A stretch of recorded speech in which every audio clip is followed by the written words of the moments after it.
Take a dry fly hook and place it in your vise. Now I'm using a Firehole Sticks hook here, which I like a lot. However, any 1 to 2x long dry fly hook will do, like these Daiichi 1280s. So originally these were tied with bucktail wings and tails. However, bucktail is tough to work with on small flies. So these are normally tied with calftail wings and moose body tails when tying sizes smaller than 12.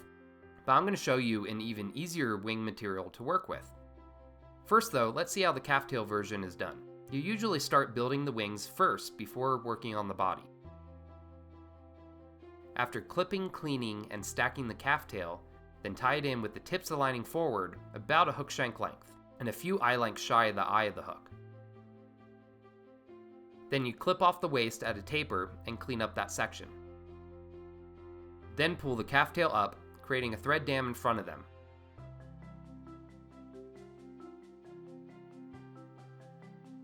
And do your best to split the wings evenly. Then put a few X wraps in between them to keep them apart. Now you must make parachute posts around each of the wings to keep them together.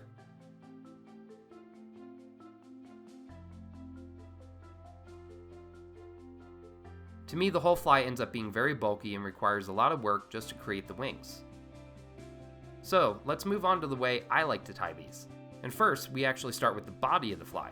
Start your thread an eye length down from the eye of the hook and bring your thread back to the start of the bend of the hook. Clip off about a half dozen strands of moose body hair and clean them up and stack them.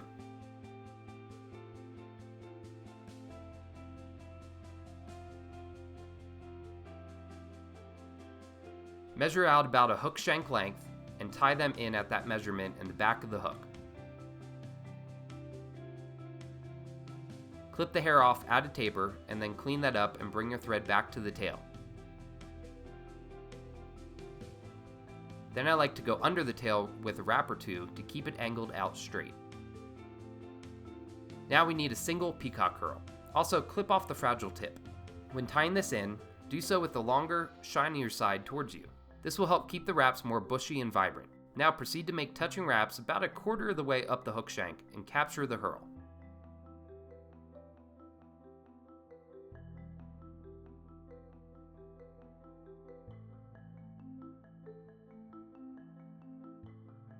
Then wrap another quarter of the way, but leave the herl there.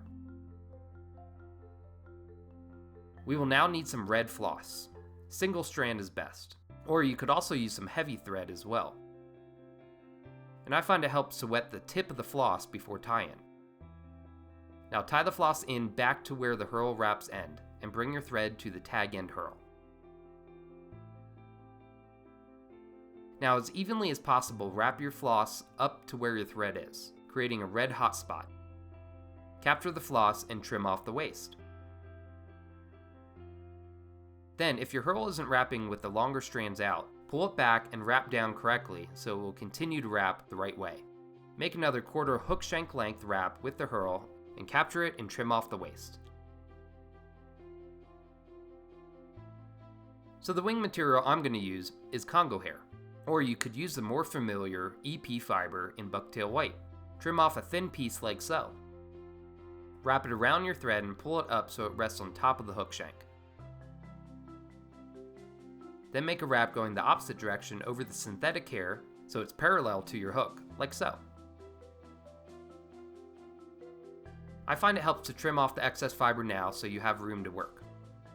Now pull the fiber up and make a couple parachute post wraps around it so the two sides are angled upward. Then wrap in between them with an X wrap to keep them angled out about 90 degrees from each other. And that's pretty much it. Now you could individually parachute post these wings if you want to keep them thinner, but that's up to you. When you're done with the position of the wings, then pull them up and make an angled cut downward on them, so they're about as long as the hook shank length. And you can make any detailed cuts if you want to further shape the wings. Now we need some appropriate size brown hackle, and I think traditionally these are tied with a Coachman brown color, but this medium brown hackle works. As you can see, the hackle is a size 16, so it's perfect for my hook. Now we need to prepare the hackle to tie in. With the shiny side facing you, strip off some fibers on the right side of the hackle. Then strip off some fibers on the other side, but leave a few extra on that side. Then clip off the excess feather stem. Now, with the longer side facing you, make 2 wraps on the bare stem behind the wings, and 2 in front. If your stem extends past your eye, then clip it off before making the 2 wraps in front. Now we need to make tight wraps with the feather. Try to stack as many wraps behind the wing as possible. I usually like to get about 4 to 5 wraps. You can move the wing out of the way if you need. Once you make those wraps, then pull the wing rearward and make 2 to 3 wraps in front of it as well. Then capture the feather with 2 tight wraps, trying not to trap any fibers forward over the eye. Then pull everything rearward and make a few wraps behind the eye of the hook to help keep the fibers aligned rearward. If there are any uncooperative fibers, then trim them off. And also trim off the remaining hackle feather. Then whip finish your fly. However, I like to cement the head, and I find painting a bit of head cement on the thread before whip finishing helps to do this without getting any of it in the eye of the hook. And there we have it, the Royal Wulff. Of course, it is not exactly the same thing as the original, with different wings, and I find this version is easier to see, looks better, and actually floats better. Well, thanks for watching.